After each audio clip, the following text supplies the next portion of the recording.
Hey guys, tonight we're going to investigate some of the strangest and most tragic medical mysteries in history. We usually think of diseases as something that attacks the body, a germ, a virus, a poison. But what if the most devastating diseases aren't caused by a presence, but by an absence? What if the killer isn't a microbe, but a ghost? A missing piece of the puzzle of life itself. Tonight, we're exploring the horrifying world of nutritional deficiency diseases. The terrible sicknesses that ravage populations for centuries because of a simple lack of something essential in their diet. It's a story about medical detectives, of doctors staring at horrifying symptoms and having no idea that the cure wasn't a complex potion, but a simple piece of fruit, a bowl of unpolished rice, or a bit of sunshine. And let's be honest, you probably wouldn't have survived the medical education of the time, let alone the diseases. Forget scurvy or pellagra. You probably wouldn't survive 19th century medical school. The lectures were in unheated halls. Your primary study aid was a stolen corpse of questionable freshness. And the final exam was probably just seeing who was left alive. So, before you get comfortable, take a moment to like the video and subscribe, but only if you genuinely enjoy what I do here. It's a quiet and simple way to support the channel. And while you're at it, I'd love to see where and when you're tuning in from. Go ahead and drop your city and local time in the comments. It's always a little fascinating to see our community of history lovers spread across the globe. Now, dim the lights. Maybe turn on a fan for that soft background hum, and let's ease into tonight's journey together. Your world smells of formaldehyde, carbolic acid, and old books. It is the smell of science, of progress, of the great and hallowed halls of a 19th century medical university. The year is 1870 and you are on the cusp of becoming a physician. You are a young man filled with the immense, unshakable confidence that comes from a modern, scientific education. You are a student in one of the great medical schools of Europe, perhaps in Edinburgh or in London. You are at the very center of a revolution in human knowledge. You have left the old superstitious world of your forefathers behind and have entered the new age of reason. Your education is rigorous and, to an outsider, profoundly grim. You spend your mornings in great, tiered lecture halls, listening to learned professors with magnificent beards who lecture on the complexities of human anatomy and the latest theories of disease. Your afternoons are spent in the anatomy lab. This is the cornerstone of your new scientific medicine. You believe that to understand disease, you must first understand the intricate, beautiful machinery of the human body. And so you spend hundreds of hours in the cold, stone-floored lab, a scalpel in your hand, dissecting the dead to learn the secrets of the living. The cadavers you work on are the unclaimed bodies of the city's poor, from the workhouses and the debtors' prisons. And when that supply runs short, as it often does, you know, but do not ask, that your professor has made a quiet arrangement with the men known as the Resurrection Men, the body snatchers who procure fresher specimens from the city's graveyards in the dead of night.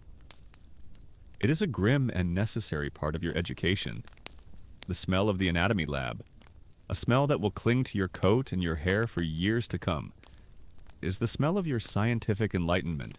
You learn the great theories of your time. You learn about the circulation of the blood. You learn about the nervous system. And you learn about the dominant, cutting-edge theory of disease, the miasma theory. This is the great intellectual framework of your world.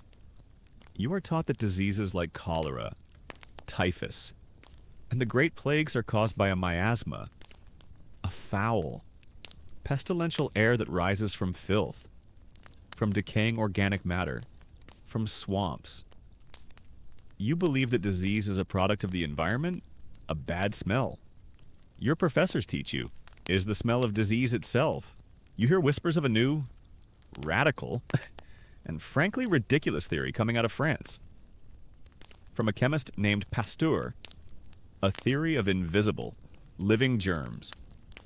Your professors scoff at this. It is a fanciful, unscientific notion. a return to the old superstitions of invisible demons. You are a man of reason. You believe in what you can see, what you can measure. You believe in miasma. You learn the tools of a physician. You learn to use the new, elegant wooden stethoscope to listen to the landscape of a patient's lungs. You learn the art of percussion, of tapping on a patient's chest to diagnose a buildup of fluid. You learn the pharmacopoeia, the great arsenal of powerful drugs that you will use to fight disease.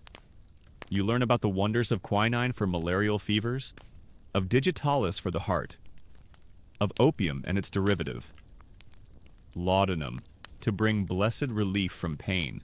And you learn about the heroic treatments, the aggressive interventions needed to combat a powerful illness.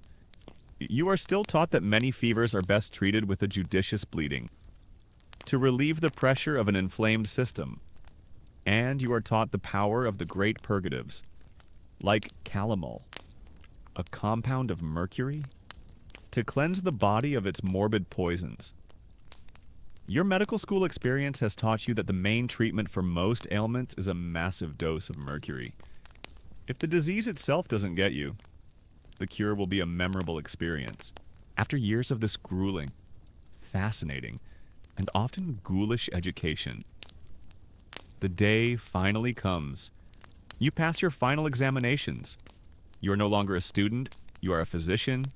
You take the Hippocratic Oath. You are filled with a profound sense of purpose and a deep, unshakable confidence in your own abilities and in the power of your science. You are a modern doctor, armed with the latest knowledge and the most powerful medicines of your age.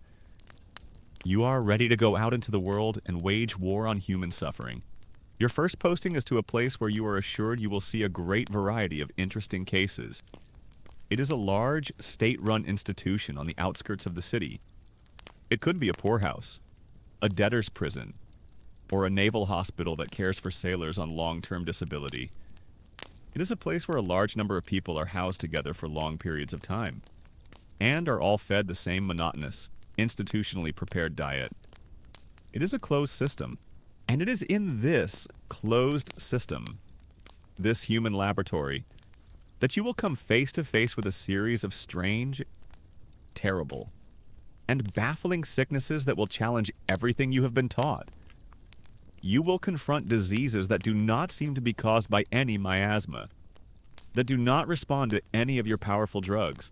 You will enter this new phase of your life, confident that you can cure any disease.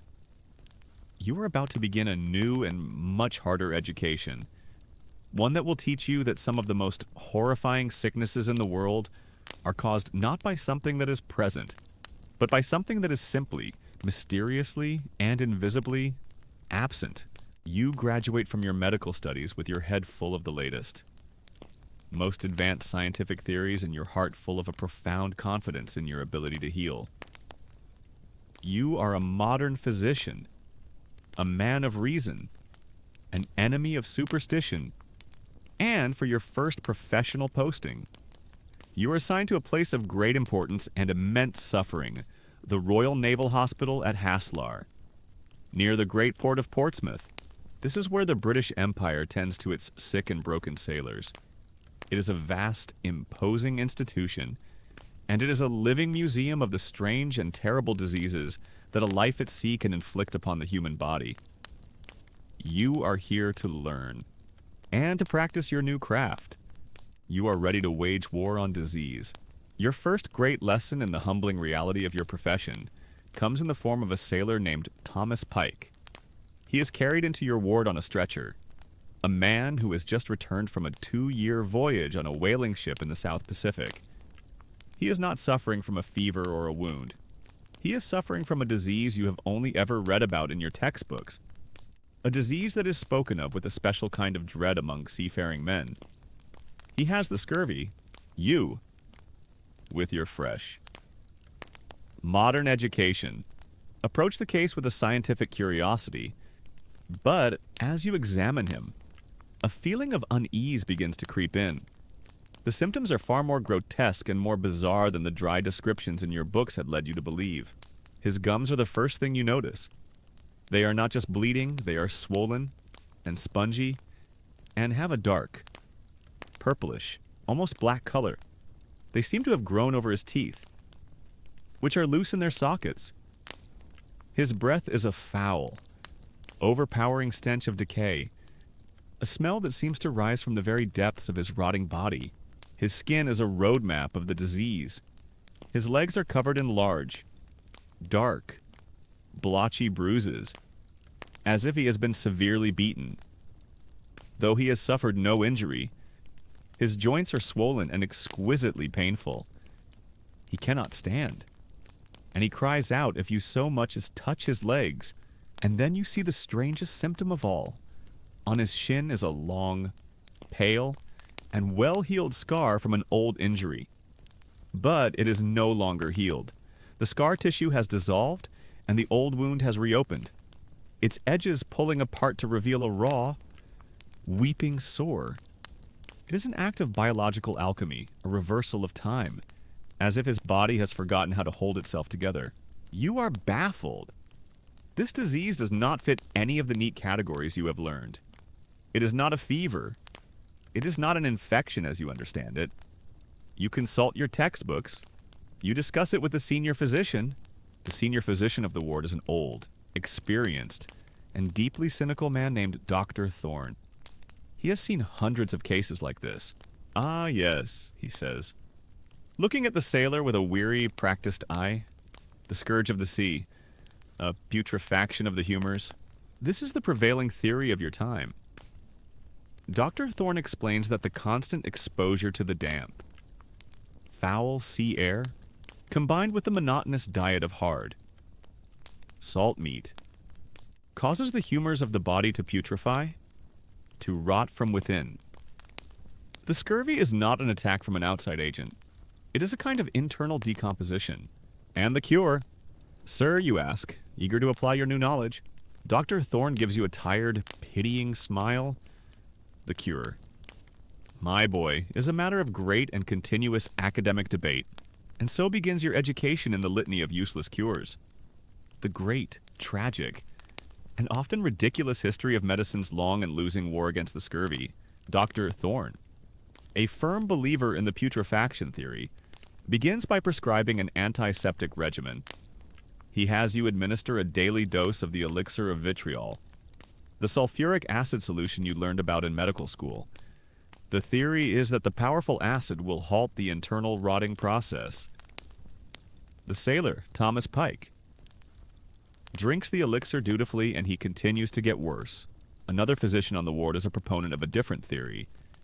He believes the scurvy is caused by a thickening of the blood due to the lack of exercise and the sea air. His prescribed cure is to make the blood flow more freely. He comes to the sailor's bedside with his lancets and his bleeding bowl, and he prepares to bleed the man. You watch, horrified, as he prepares to drain the blood from a man who is all ready, as you can see from his pale skin and his weak pulse, suffering from a profound lack of it. But the most popular and officially sanctioned remedies are the ones provided by the Admiralty itself. For decades, the Royal Navy has been experimenting with various anti-scorbutics. You have access to them all. You are ordered to administer the portable soup. It is a hard, brown, glue-like cake of boiled-down meat broth, which is supposed to contain the concentrated vital spirit of the land. You dissolve it in hot water to create a thin, greasy, and foul-tasting soup. The sailor drinks it, and his teeth grow looser. You are ordered to administer the wort of malt. It is a thick, syrupy, and intensely sweet liquid made from barley, which is believed to have powerful, purifying properties. The sailor drinks the wort, and the dark blotches on his legs grow larger. The sailors have their own name for this particular remedy. They call it the sweet damnation. You are surrounded by a sea of competing theories and failed cures. In the hospital's library, you read the medical journals from London and Edinburgh. The pages are filled with learned articles from the nation's greatest physicians, all of them arguing about the true nature of scurvy. One doctor argues that it is caused by an excess of salt in the body. Another argues that it is caused by a lack of it. A third suggests it is a form of nostalgia, a disease of the mind caused by a sailor's longing for the shore. And in that same library, you find the old, obscure treatise by the Scottish surgeon James Lind. From 100 years before, you read his clear, simple, and elegant description of his experiment with the 12 sailors. You read his inescapable conclusion that the disease was cured by the simple administration of oranges and lemons. The evidence is there, in your own library, printed and bound, and yet, it has been almost entirely ignored by the medical establishment for a century. You ask Dr. Thorne about it? Ah, Lind's little experiment, he says with a wave of his hand. A charming piece of folk medicine, a grandmother's tale. There is no basis for it in the great classical texts. Galen does not speak of it. Hippocrates does not mention it. The disease, as we know, is one of the humors of putrefaction. What could a simple fruit possibly do against such a profound internal imbalance? And this is the great, frustrating debate that has paralyzed your profession for a century. Why was Lind's discovery ignored for so long? Was it professional jealousy? Was it the stubborn pride of physicians who refused to accept a cure discovered by a simple surgeon? Or was it a deep-seated need for a complex, theoretical explanation? A refusal to accept a simple, practical truth that did not fit their elegant, but entirely wrong worldview. Your patient, Thomas Pike, is now at death's door. He is too weak to speak. His body is a landscape of pain and decay. He is a living testament to the failure of your science. One afternoon, a new shipment of supplies arrives at the hospital. Among the barrels of salt pork and the sacks of biscuits is a small, precious crate of oranges, sent from Spain for the exclusive use of the hospital's director at his own dinner table. A nurse on your ward, an old, wise woman who has seen more death than you have seen patients, sees the crate being unloaded. She sees the condition of your dying sailor, and she decides to conduct her own, small, and entirely unauthorized clinical trial. That evening, she appears at the sailor's bedside with a single, stolen orange. She peels it. The sharp, fragrant scent of the citrus, a shocking and wonderful intrusion into the foul air of the ward. She squeezes the juice, drop by drop, into the dying man's mouth. As you see her do it. You are her superior. You should stop her. It is a breach of hospital protocol.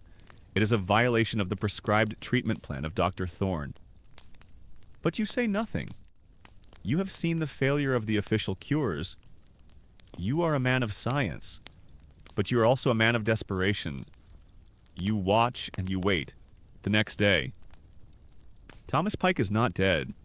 In fact, he seems brighter. His eyes have a clarity you have not seen before.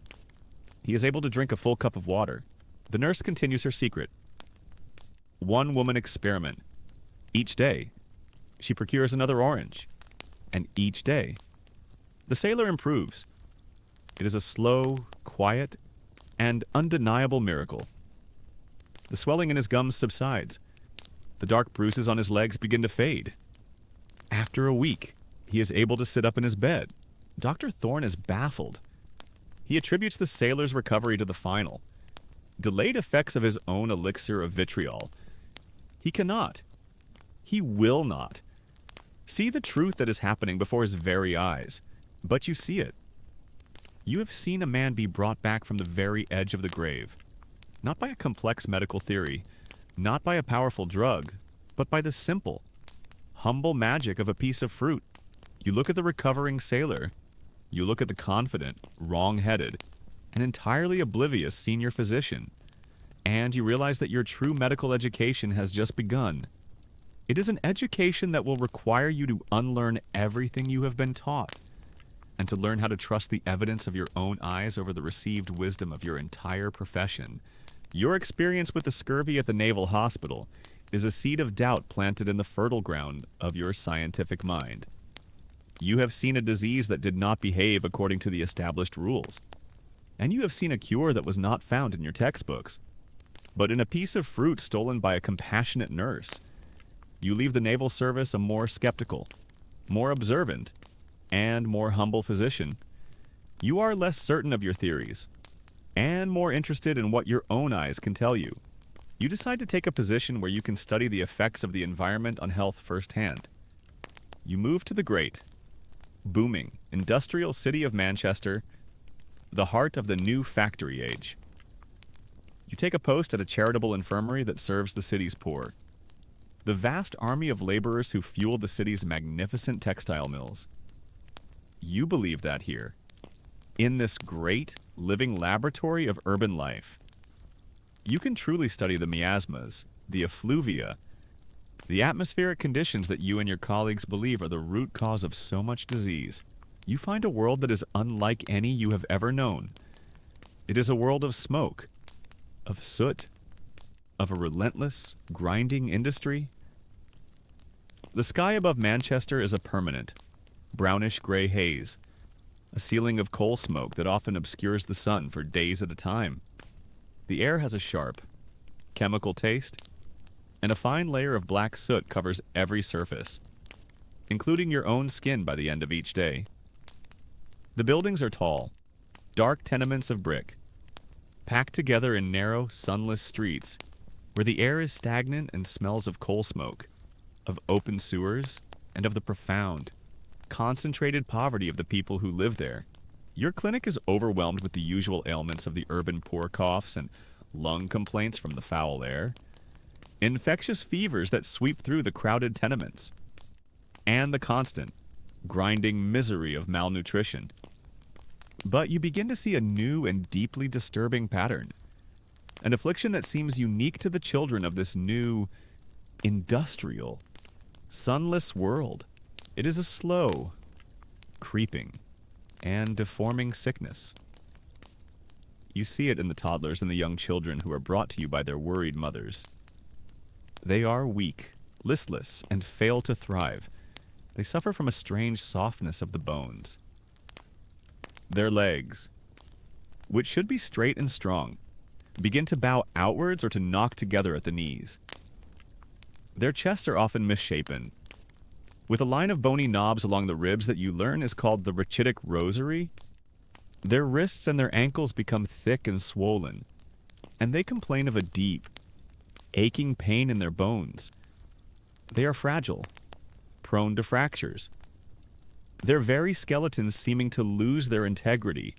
You and your colleagues call it the English disease, for it seems to be most common here, in the dark, industrial cities of England. Its proper name is rickets, and it is a profound and terrifying medical mystery. You try to apply the medical science you have learned. You examine the children. You consult your textbooks. You debate the cause with the other physicians at the infirmary. The disease is clearly not a contagious fever. It does not spread from child to child. It seems to be a product of the environment itself. And so, you fall back on the only great environmental theory you have, the theory of miasma.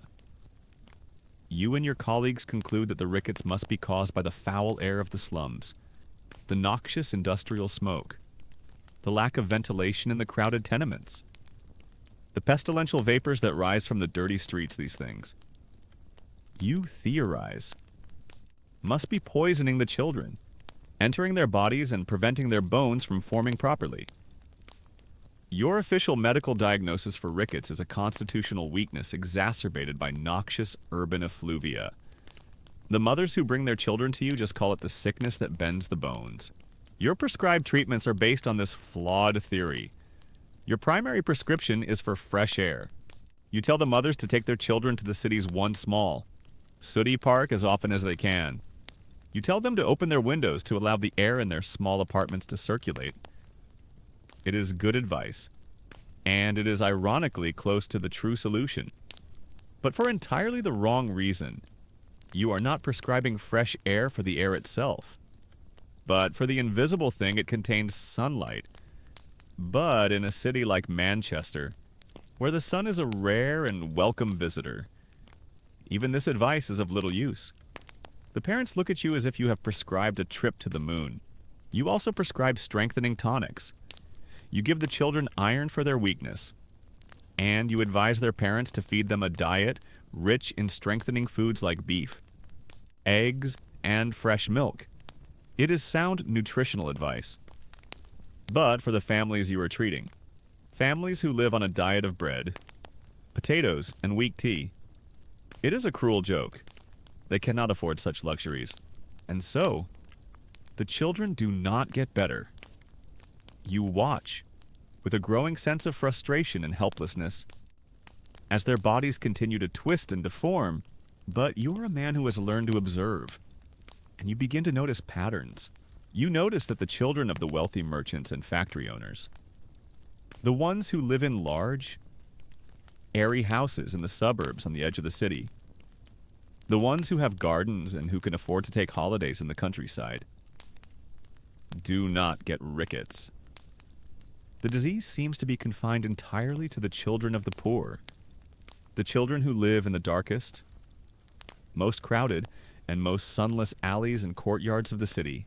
You also notice that the children of families who have recently moved to the city from the countryside seem to develop the disease after they have been living in the slums for a year or two. They arrive healthy, their limbs straight and strong from a life spent working in the fields, under the open sky, and then, after a few winters in the darkness of the city, the sickness begins to take hold. You are seeing the clues. You are connecting the disease to the darkness of the slums, to the lack of something that exists in the countryside but not in the city. You are circling the truth, but you do not have the final piece of the puzzle. You do not have the concept of a vitamin, of a specific, essential nutrient that the body can synthesize from the action of sunlight on the skin. You are a man trying to solve a biochemical puzzle with the blunt tools of a flawed environmental theory. One day, an old woman, the grandmother of one of your young patients, tells you of a folk remedy. She is from a fishing village on the coast of Scotland. She tells you that in her village, when a child showed signs of the weak bones, they would be given a spoonful of a foul-tasting, thick, yellow oil, the oil rendered from the liver of the codfish. She says it was a remedy that always seemed to work. You listen to her with polite skepticism. It sounds like an old wives' tale, a piece of peasant superstition. And yet, the memory of the sailors and their lemons and oranges is still fresh in your mind. You have learned that sometimes. The folk wisdom of the uneducated contains a truth that the science of the learned has missed. You decide to try it. You manage to procure a bottle of cod liver oil. You give it to a few of your sickest patients, and you see a small, but noticeable, improvement. The children's pain seems to lessen. Their energy improves. You are baffled. You do not know that the oil is one of the richest natural sources of vitamin D in the world. You try to explain its effects through your own humoral theory. Perhaps the oil, you theorize, has a warming or a moistening property that is counteracting the cold. Dry effects of the city's miasma. You are seeing the right answer, but you are writing the wrong equation. You are now at the heart of the great historical debate about the cause of rickets. Was it an environmental disease, caused by the smoke and the darkness of the industrial city? Or was it a social disease, caused by the poverty and the poor diet of the urban working class, you? With your theories of miasma and your experiments with cod liver oil are a living embodiment of this confusion. You know that it is both, but you cannot yet see the single, simple, and elegant thread that connects the environment, the poverty and the diet, and that thread is the sun. You stand at the window of your small clinic, looking out at the gray, smoky, and almost perpetually overcast sky of Manchester. You look at the narrow street below, a canyon of brick that the sun rarely touches, and you look at the pale, listless children who are your patients, their small bodies being twisted and bent by an invisible force they cannot escape.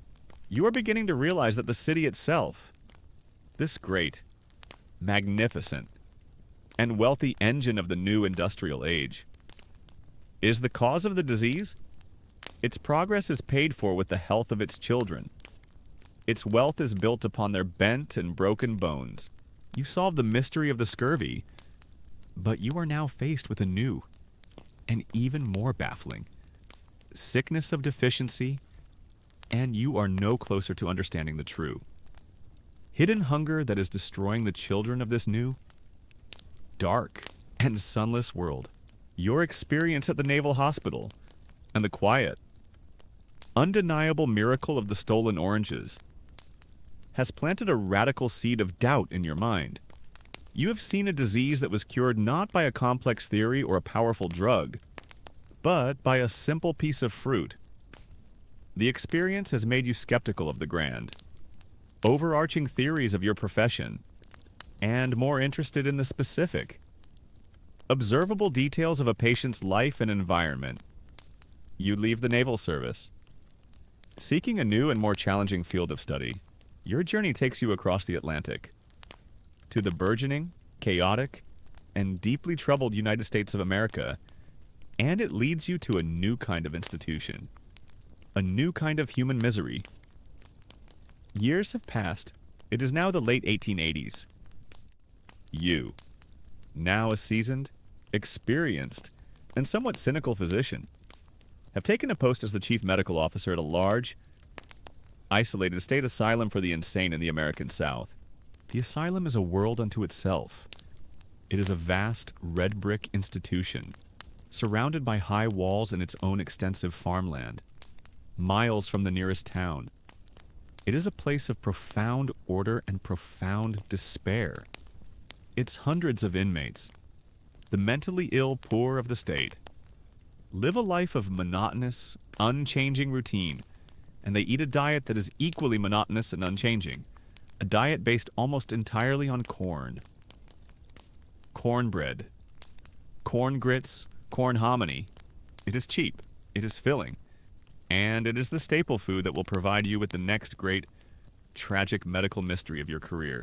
You begin to notice a strange, seasonal sickness that haunts the asylum. It appears every spring, worsens through the summer, and then seems to fade in the autumn. And it affects only the inmates. Never the staff, the doctors and nurses who eat a more varied diet. The disease is a horrifying, multi-stage, and seemingly biblical affliction. You have never seen anything like it. It becomes known in the medical literature of your time as pellagra, the disease of the 4 Ds. The first D is dermatitis. It begins with a strange, reddish, sunburn-like rash on the parts of the skin that are exposed to the sun. It appears on the backs of the hands, on the feet, on the face, and most distinctively, as a dark, necklace-like ring around the neck, a marking that will become known as Castle's necklace. The rash is perfectly symmetrical. If it appears on the right hand, it appears in the exact same pattern on the left. The skin becomes rough, cracked, dark, and scaly, as if it has been burned. The second D is diarrhea, a chronic, debilitating, and seemingly incurable intestinal ailment that leaves the patients weak, wasted, and unable to absorb what little nourishment they are given. The third, and most terrifying, D is dementia. The patient's minds begin to unravel. They become confused, irritable, and aggressive. They suffer from hallucinations, from a profound and deep depression, because you are in an asylum. This mental decline is often mistaken for a simple worsening of their underlying psychiatric condition. But you see that it is something more, something new, a physical disease that is attacking the mind itself. And the final D is death, if left untreated. Pellagra is almost always fatal. The patients simply waste away, their bodies and minds consumed by this mysterious malady. You and your medical colleagues are baffled. What is this strange, seasonal plague that haunts your institution? You are convinced it must be an infectious disease, a germ of insanity, as one of your colleagues calls it. The way it appears as an outbreak in a closed institution certainly suggests an infection. You institute strict quarantine measures for the sickest patients. You order the wards to be scrubbed with carbolic acid, but the disease continues its work, unbothered by your attempts at hygiene. Then, a new theory emerges, one that becomes the dominant medical opinion for decades. You and your colleagues notice that the disease seems to be most common among people whose diet consists primarily of corn. And so, you come to a logical, scientific, and entirely wrong conclusion. The disease must be a form of poisoning. It must be caused by a toxin, a mysterious zine, that is created when the cornmeal is not dried properly and becomes moldy. Pellagra, you conclude, is a disease of bad corn? This is the great medical red herring that will send an entire generation of researchers on a long and fruitless quest. This is the official misinformation of its time. A scientific theory that is so compelling and so logical that it blinds you to the simpler. Stranger truth. Future historians will debate how this theory took such a hold. Was it a genuine scientific error? Or was it, perhaps, also influenced by a kind of social prejudice, a desire to blame the sickness of the poor on the poor quality of the food they ate? You now begin a new and frustrating phase of your investigation. You are no longer looking for a germ. You are looking for a phantom poison. You spend hours inspecting the asylum's cornmeal, searching for any sign of mold or putrefaction. You order the asylum to change its grain supplier, to import a higher quality of corn from the Midwest. But the pellagra continues to appear every spring. As predictable as the blooming of the dogwood trees, the disease has its own dark humor, the pellagra rash. You note, has a strange tendency to appear in perfectly symmetrical patterns. A perfect glove on both hands, a perfect boot on both feet.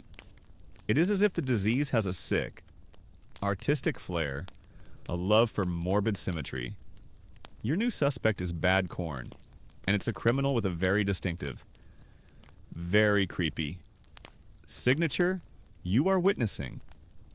Once again, a disease of deficiency. Pellagra is not caused by a germ or by a poison in the corn. It is caused by a lack of niacin, vitamin B3, a nutrient which is present in corn, but in a form that the human body cannot absorb unless the corn is first treated with an alkali. A process called nixtamalization, which was practiced by the indigenous peoples of the Americas but was unknown to the European-descended farmers of the South. The monotonous, untreated corn diet of your asylum is a perfect recipe for creating the disease. But you do not know this. You are a man of science, searching for a hostile agent, for something that is there, and you cannot conceive of a disease whose cause is a simple absence. The years pass, you continue your work at the asylum, and every spring, the plague of the 4Ds returns. You try every treatment you can think of. You prescribe iron tonics for the weakness. You prescribe opium for the diarrhea. You try to calm the dementia with sedatives, and you watch your patients continue to die. You are an experienced physician now. You have seen scurvy. You have seen rickets. You are beginning to sense a deep, underlying pattern. A pattern of diseases that seem to be tied to specific, monotonous, and impoverished diets. Scurvy on the ships, with their diet of salt meat and biscuit. Rickets in the sunless slums, with their diet of bread and tea. And now pellagra in your asylum, with its endless diet of corn. You stand on the porch of the asylum's main building, looking out over the vast, green cornfields that are worked by your inmates. The fields stretch as far as the eye can see. They are the source of the asylum's food, its sustenance. And you are beginning to suspect, with a cold, creeping horror, that they are also the source of its unique and terrible plague. You are staring directly at the cause of the disease every single day, but your scientific education, your entire way of thinking about medicine, makes it impossible for you to see the truth. You are looking for a poison in the corn, And you cannot yet imagine that the real poison is the lack of something that is not there at all. Your long, frustrating, and ultimately fruitless years at the asylum in the American South come to an end. You have failed to solve the riddle of pellagra, the plague of the 4Ds. You have chased the phantom toxin in the spoiled corn, and it has led you nowhere. You are now an older man, your hair turning to gray, your mind filled with a collection of baffling medical mysteries that your science cannot solve. You have become an expert in the geography of your own ignorance, seeking a new challenge, and perhaps a respite from the humid, oppressive atmosphere of the asylum. You take a new position that is a world away. Your career takes you to the Dutch East Indies, to the hot, tropical island of Java. You have accepted a post as a physician at a large government hospital that serves both the Dutch colonial administration and the local Javanese population. You arrive in a world of breathtaking and exotic beauty. The air is thick with the scent of spices and strange, fragrant blossoms. The landscape is a vibrant, almost violent green. But in the wards of your new hospital, you encounter a new and equally baffling local disease. The local people call it beriberi, a phrase that means I cannot. I cannot. A testament to the profound weakness that is its primary symptom. You see the patients brought in, their bodies strangely altered. You learn that the disease comes in two forms. There is dry beriberi, which is a slow, progressive paralysis. You see men whose legs have wasted away to skin and bone, who have lost all sensation in their feet and hands. They cannot walk. Their muscles are gone. Their minds are often confused. And then there is wet beriberi, which is even more terrifying. The patient's bodies become swollen with fluid, their legs bloating to an immense size, and their hearts fail. You see young, otherwise strong men die suddenly, in their sleep, their hearts simply giving out. You are once again faced with a disease that does not fit your textbooks. It is not an infectious fever. It does not seem to be contagious. It is a slow, wasting sickness of the nerves and the heart. You and your Dutch colleagues are at a loss. You fall back on your old, familiar theories. Is it a miasma from the rice paddies? Is it a strange tropical poison? It is one of your colleagues, a quiet, methodical, and brilliant Dutch army doctor named Christian Eichmann, who stumbles upon the first crucial clue, and he discovers it not in the human wards, but in the hospital's chicken coop. Dr. Eichmann notices that the hospital's chickens, which are kept in a pen behind the kitchens, are suffering from a strange sickness of their own. Their legs are weak, they stumble, and they are paralyzed. Their symptoms a strange, avian mirror of the dry beriberi that is afflicting the human patients. Eichmann is a man of the new science. He is a bacteriologist, a man who has studied the work of Pasteur and Koch.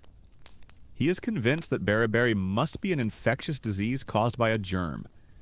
He believes the chickens have contracted this same germ.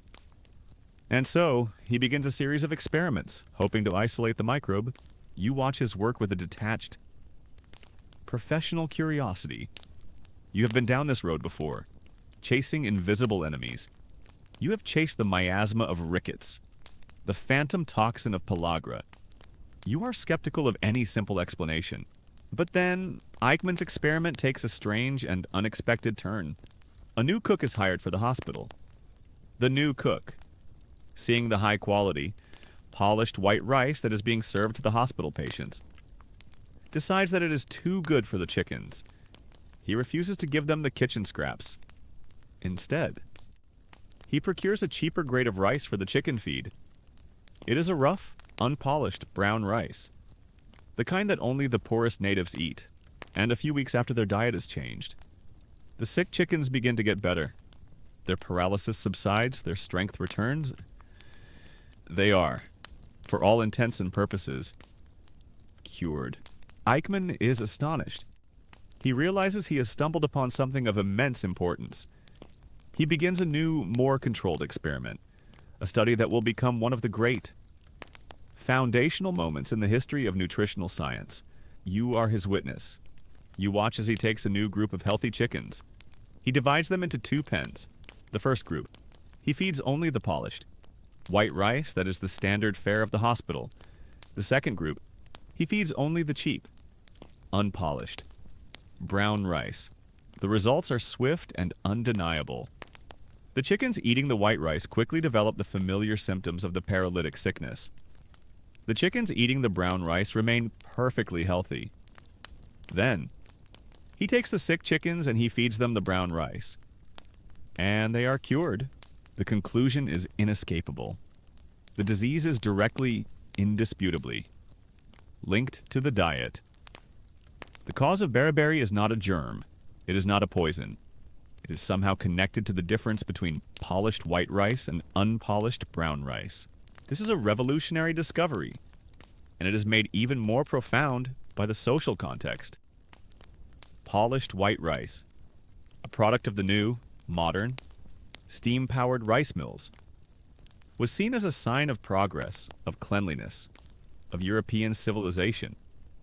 Brown rice was seen as the coarse, primitive food of the poor, and yet the superior food was causing a deadly disease.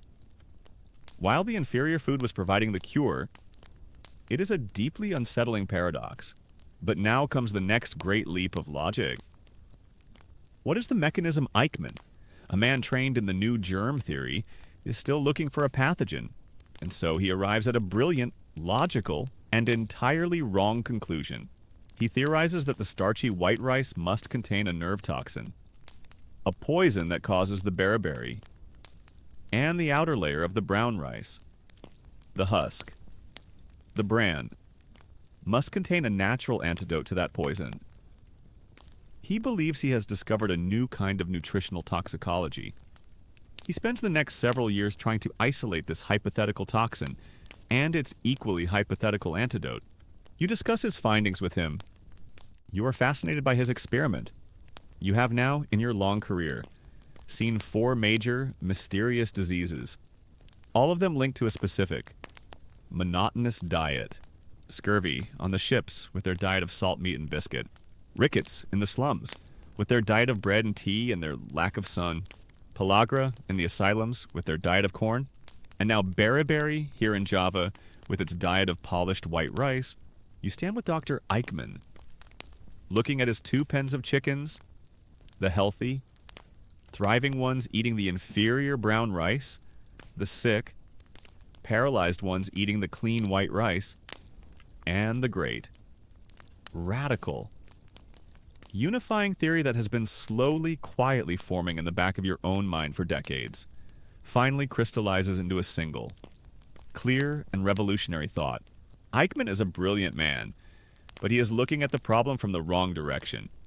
He is a man of his time, a man trained to look for the presence of a hostile agent, a germ, a toxin. He is looking for a poison, but you have seen this pattern before. You are a man who is haunted by the ghosts of what is not there, and you realize the truth. The problem is not that the white rice contains something bad. The problem is that the brown rice contains something good, something essential, something that has been stripped away by the new, modern polishing machines. The sickness is not caused by a presence, it is caused by an absence. It is a profound, earth-shattering idea. An idea that will form the basis of the entire new science of nutrition. An idea that will lead to the discovery of vitamins. But in this moment, it is just a thought in your own mind. You have no laboratory, you have no way to test it, to prove it. You are a clinician, an observer, not a research chemist. You look at the 2 groups of chickens. You look at the recovering patients in your own ward, who are now all being fed a diet of the cheap brown rice. And you know, with a quiet, unshakable certainty, that you have finally solved the great riddle of your professional life. You have spent your entire career looking for the demons that cause disease, and you have just realized that sometimes the most terrible diseases are not caused by demons at all. They are caused by the absence of angels, The chicken experiment at the hospital in Java is a lightning bolt that illuminates the entire landscape of your long and frustrating career.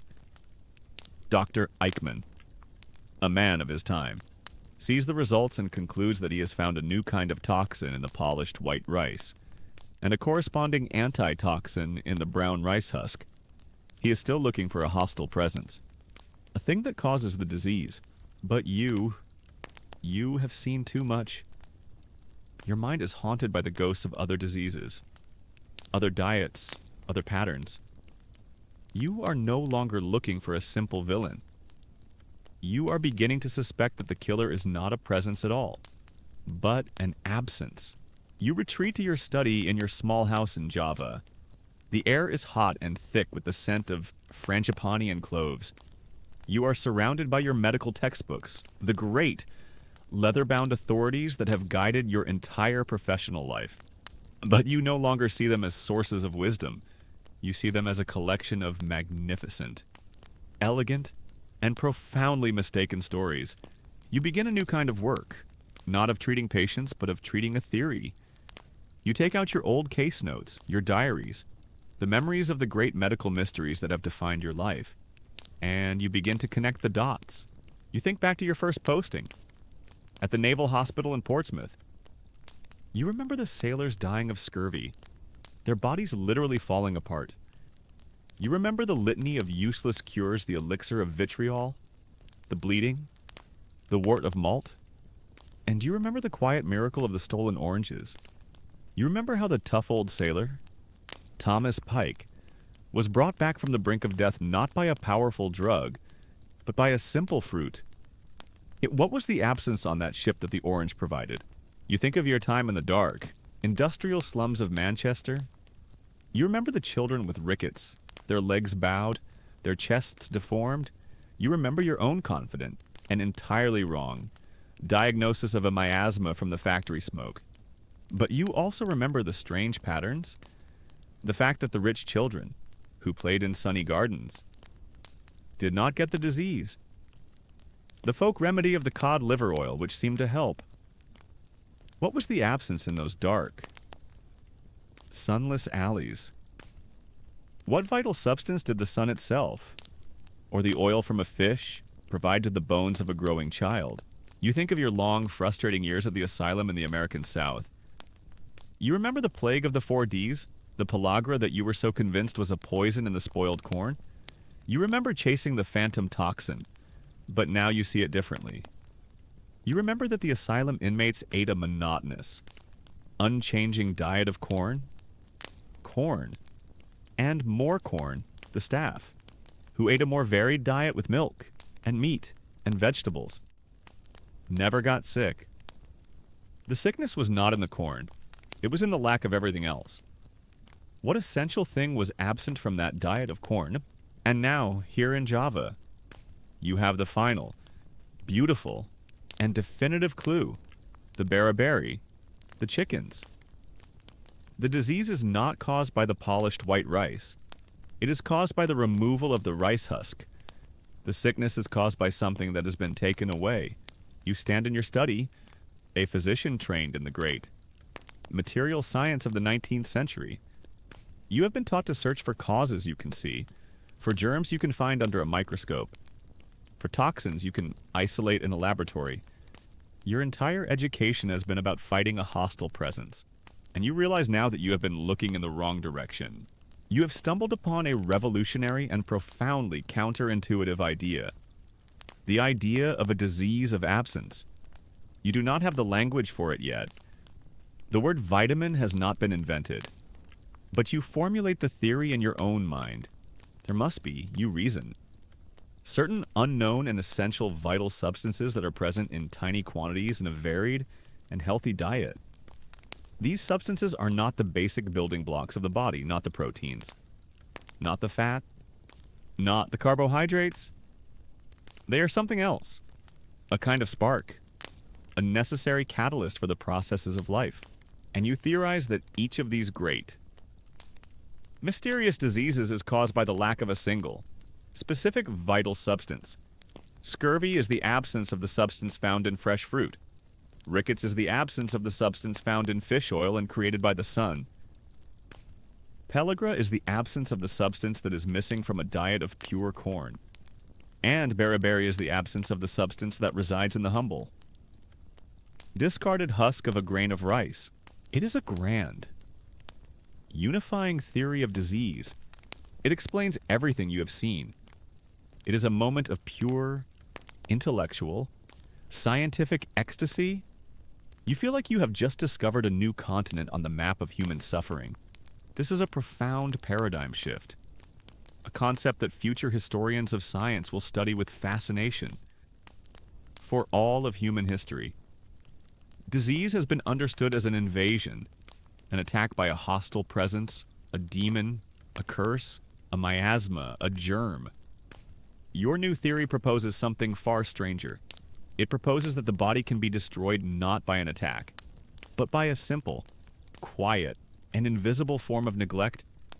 It can be killed by a ghost, filled with the fire of your discovery. You decide you must share it with the world.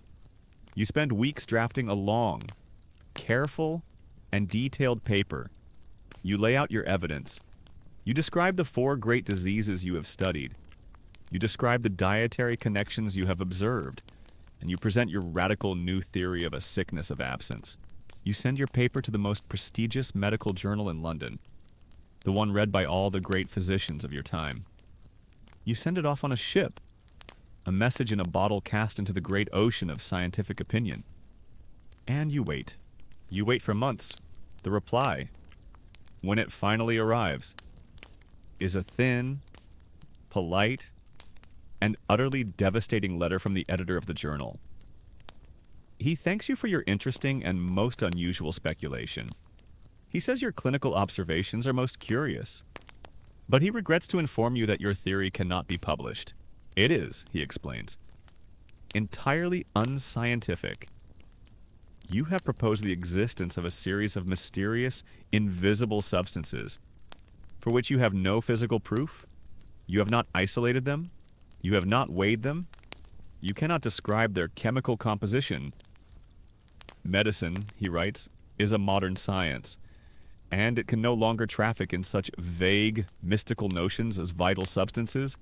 The medical world, he informs you, is currently engaged in the very exciting and very real science of bacteriology.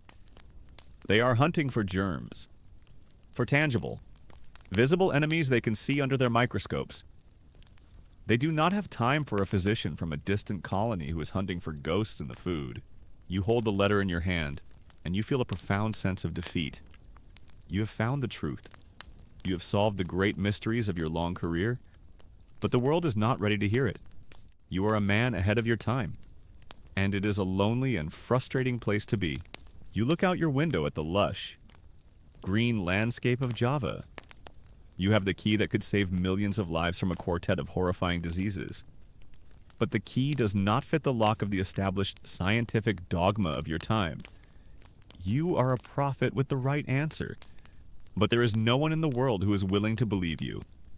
Your great discovery must remain your own. Quiet and personal secret. You remain in the Dutch East Indies for several more years, practicing your quiet, observant, and increasingly unorthodox form of medicine. Your great, unifying theory of the sickness of absence is your constant companion. A secret key that you believe unlocks the mysteries of the most baffling diseases you have ever encountered. But it is a key for which there is no door. The medical world, in its excitement over the new and dramatic science of bacteriology, has no interest in your vague, unprovable theories about missing substances in food. You have found a truth, but you are a prophet without an audience. Eventually, you grow old. You retire from your colonial post and you return to Europe, to a small, quiet cottage in the English countryside, to live out your final years in peace, surrounded by your books, your journals, and your memories. You are a man who has seen the world, who has witnessed more suffering than most, and who carries the weight of a great, unacknowledged discovery. The world of medicine continues to move on without you. You read the journals, The science of bacteriology is triumphant. Robert Koch identifies the microbes responsible for tuberculosis and for cholera. The students of Pasteur develop vaccines and antitoxins. It is a golden age of medical discovery, a time when it seems that all human diseases will soon be conquered by hunting down and destroying the specific germ that causes them. It is a world that is looking for killers. For presences, it has no time for absences. And then, in the early years of the new century, the 20th century, you begin to read reports of a series of strange experiments that set your old heart racing. You are an old man now, your hands spotted with age, your eyesight beginning to fail. You are sitting in your study, reading a new medical journal from Cambridge, and you read a paper by a British biochemist named Frederick Gowland Hopkins. The paper describes a simple, elegant, and revolutionary experiment. Hopkins has been trying to create a purely synthetic diet for his laboratory rats. He has fed them a carefully measured mixture of all the known essential components of food: purified proteins, fats, carbohydrates, and mineral salts. He has provided them with everything that the science of your day believes is necessary for life. And his rats are all dying. They fail to grow. Their coats become rough. They become weak and sick. They are suffering from a kind of universal, non-specific deficiency disease. But then, Hopkins describes the second part of his experiment to another group of rats, eating the same synthetic diet. He adds a tiny, almost insignificant amount of fresh milk, just a few milliliters a day, and the results are miraculous. The rats begin to grow, their coats become sleek, they become healthy, active, and strong. Hopkins concludes, in the careful, understated language of a true scientist, that there must be unknown accessory food factors present in tiny quantities in foods like milk, which are essential for health and for life. You put down the journal, your hands trembling. You stare into the fire, an accessory food factor, a substance whose absence causes sickness. It is your own theory. It is your sickness of absence. Described in the cool, precise language of a laboratory, after almost 30 years of silence, of being dismissed as a crank, of keeping your own radical theory to yourself. Here it is, proof. Scientific, experimental, and undeniable proof. You feel a sense of vindication so profound, it is almost a physical pain. You want to weep. You want to shout. You are not a fool. You were right, a few years later. The final piece of the puzzle. The piece that will give your theory a name and launch a new branch of science. Falls into place. You read the work of a young Polish biochemist working in London, a man named Casimir Funk.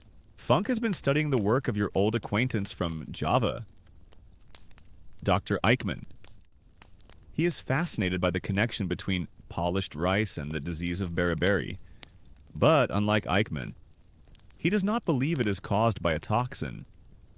He believes, as you have long believed, that it is caused by the absence of a vital substance in the rice husk, and, using the new and powerful tools of biochemistry, he manages to isolate a concentrate of this substance. He finds that a tiny amount of this concentrate can cure a pigeon that is dying of beriberi. He analyzes the substance, and he believes it belongs to a class of chemical compounds known as amines, and because this substance is vital for life. He coins a new hybrid word for it. He calls it a vitamin, a vital amine. The name is a stroke of genius. It is catchy. It is scientific sounding, and it captures the imagination of both the public and the scientific community. The word vitamine, which will later lose its E when it is discovered that not all of them are amines, enters the language, and with it, a new science is born, the science of nutrition. The great hunt for the other invisible, essential vitamins begins. The great mysteries of your long and frustrating career are now, finally, one by one, being solved.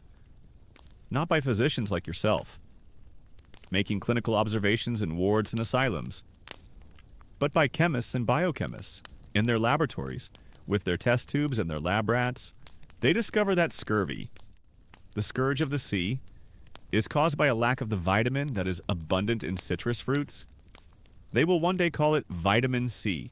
They discover that rickets, the sickness of the bent bones, is caused by a lack of a fat-soluble vitamin that is found in fish oil and, most miraculously, is synthesized in the skin by the action of sunlight. They will call it vitamin D.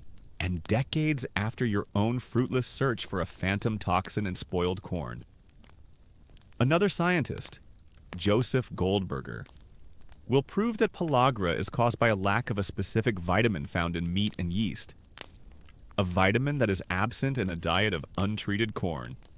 He will prove it with a series of brave and dramatic experiments on human volunteers in a Mississippi prison. They will call it niacin or vitamin B3. The history of these discoveries is a complex one.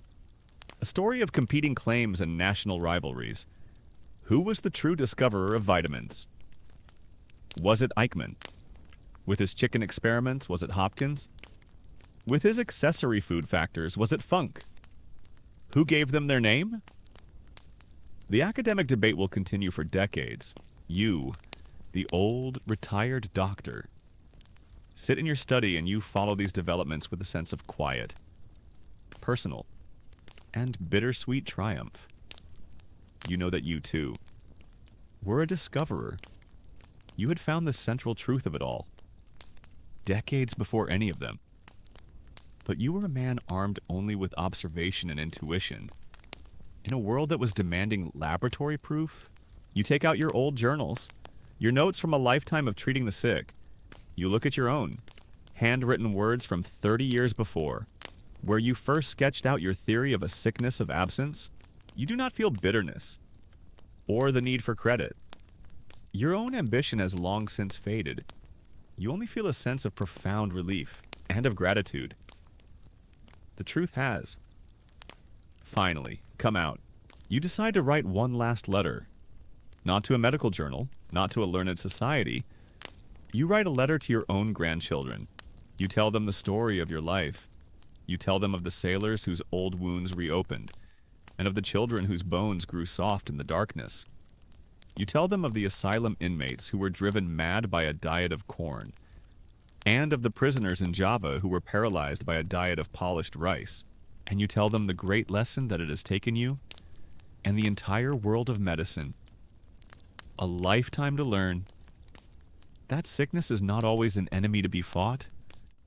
That sometimes it is just an emptiness, a hole, a space where something essential is missing.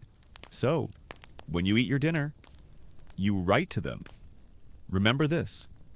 Remember that in every piece of fruit, in every green vegetable, in every humble grain of brown rice, there is a kind of small and quiet magic. A magic that your great-grandfather spent his entire life trying to understand. You put down your pen. The great mystery that has haunted you for more than 50 years has been solved. The ghosts have been named. And your own long, lonely intellectual journey is finally at an end. You live out your years in your quiet English cottage. A man who has seen the world and its many miseries, and who now prefers the company of his books and his garden. You are a relic, a living fossil from a bygone era of medicine. But you keep up with the world. The postman brings you the latest medical journals from London, and you read them with a magnifying glass. Your old eyes tracing the march of a science that has finally, belatedly, started to ask the right questions.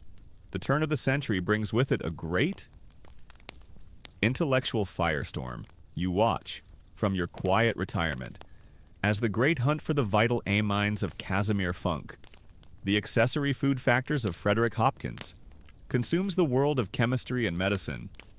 It is a new age of discovery, a heroic age of the laboratory, and one by one, the great, monstrous ghosts that haunted your long career are captured, named and understood. You read the journals, and it is like reading the final triumphant chapter of your own life story. You read the work of two American scientists who have finally, definitively, proven that the foul air and the dampness of the slums are not the cause of rickets. They prove, with their laboratory animals, that the bent bones are caused by a lack of a specific fat-soluble substance, a substance that is abundant in cod liver oil, and a substance that is miraculously synthesized in the skin by the action of ultraviolet light. They give this substance a name. They call it vitamin D. You put down the journal, and you think of the pale, listless children in the dark, sunless alleys of Manchester. You remember the old woman from the fishing village who told you of the cod liver oil cure?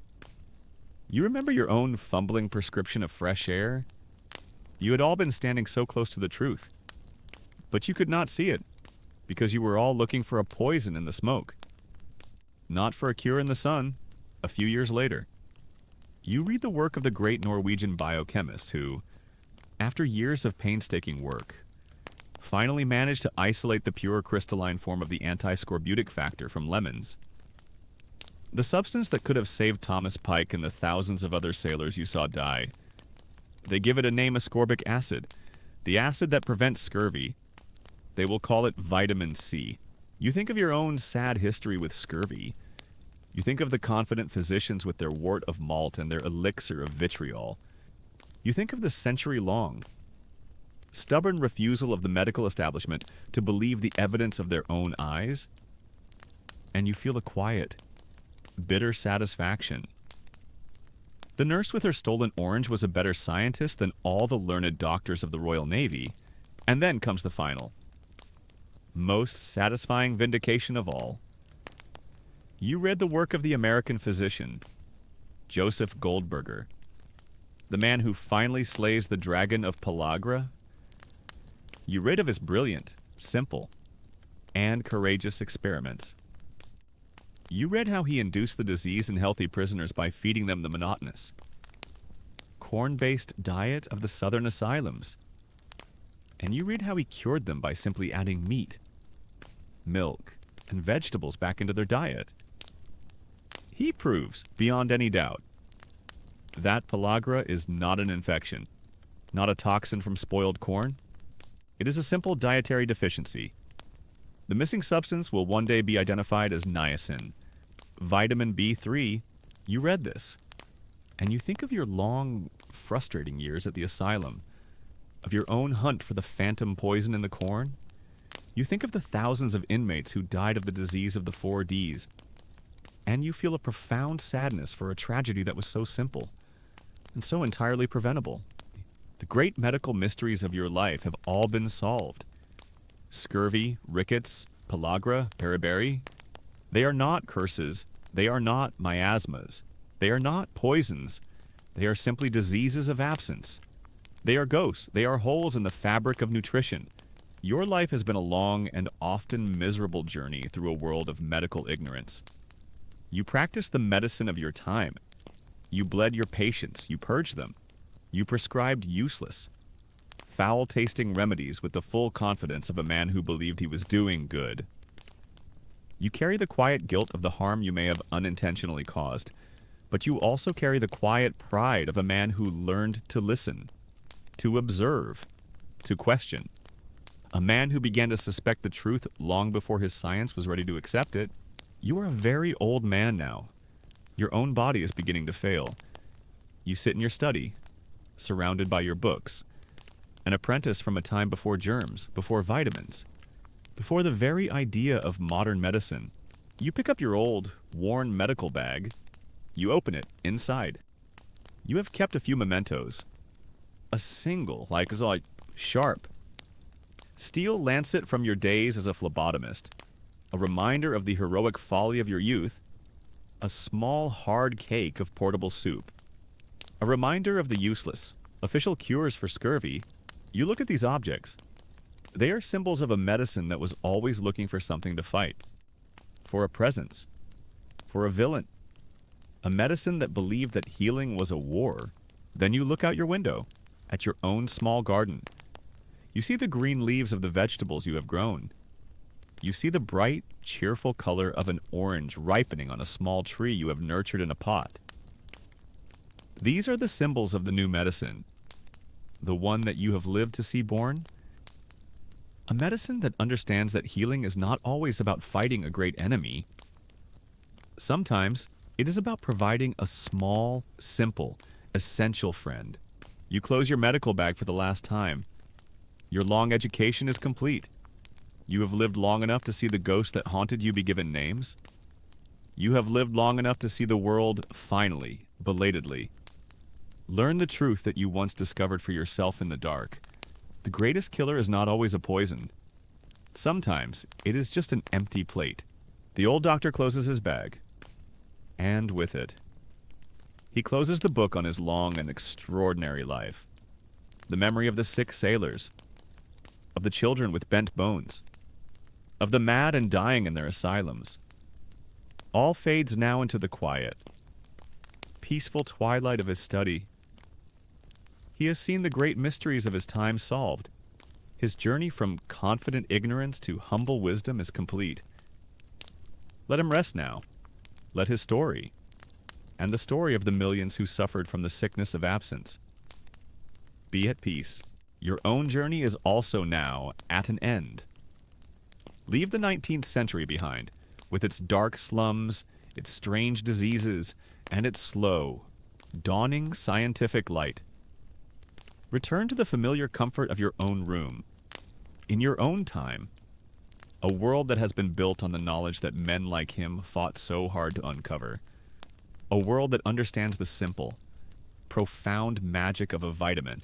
Feel the quiet of your own space settle around you. The air is calm. The only sound is the gentle, steady rhythm of your own breathing. Let each breath be a quiet reassurance of your own health, your own wholeness. Let the stories of the past release their hold on you, leaving only a sense of gratitude for the simple, nourishing things that sustain your own life. The darkness behind your eyes is a warm and welcoming place.